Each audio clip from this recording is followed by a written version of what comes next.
కాబట్టి మన సమస్యలు రేషన్ కార్డులు జన్మభూములు ఇస్తామని చెప్తున్నారు. జన్మభూములు కాదు, ఈ రోజు అధికారికంగా అధికారులు చెప్పిన లెక్కల ప్రకారమే ఈ రోజు పింఛన్లు మన జిల్లాలో ఇప్పటి వరకు ఎంఆర్ఓ దగ్గర పెండింగ్ లో ఉండేవి 15,000 అని చెప్పి గతంలో లెక్కలు చెప్పారు. ఈ రోజు ఆ 15,000 కాదు, ఇప్పుడు కొత్తగా మేము చాలా మంది దగ్గరికి వెళ్ళాం. ఇప్పుడు 100,000 మంది అర్జీలన్నీ కూడా పట్టుకొని వచ్చారు.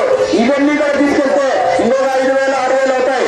ఇట్లా 20,000 మంది పింఛన్దారులు, ఇంకో పక్క వేలాది మంది ఇళ్ల స్థలాలు లేక రేషన్ కార్డు లేక అవసరం పడుతూ ఉంటే ఇవన్నీ కూడా ఈ సమస్యలు మీకేం పట్టమని చెప్పని ఈరోజు మనం ప్రశ్నిస్తున్నాం. అందుకే జిల్లాలో ప్రతి సమస్య మీద ఈ మైలపల్లి ప్రాంతంలో ప్రత్యేకమైన సమస్య. ఇక్కడ సాగునీరు అందిన ప్రాజెక్టు పూర్తి చేయాలి. అదేవిధంగా త్రాగునీరు సమస్య శాశ్వతమైన పరిష్కారం కావడానికి గతంలో ఏదైతే కంట్రోలర్ ప్రాజెక్టు వచ్చిందో ఆ కంట్రోలర్ ప్రాజెక్టు వెంటనే పూర్తి చేయాలని చెప్పి ఈ రోజు సిపిఎం ఈ ముట్టడి సందర్భంగా డిమాండ్ చేస్తున్నాం.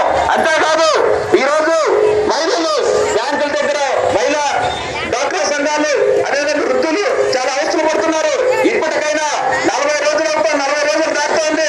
ఈ దేశం మొత్తం అతలాకుతలం అవుతుంటే మన జిల్లాలో కూడా చాలా తీవ్రమైన సమస్య. ఈ డబ్బులు కొరతతో ఇబ్బందులు పడుతున్నారు. ఈ డబ్బులు కొరతను ఇప్పటికైనా డాక్రా సంఘాలకు కానీ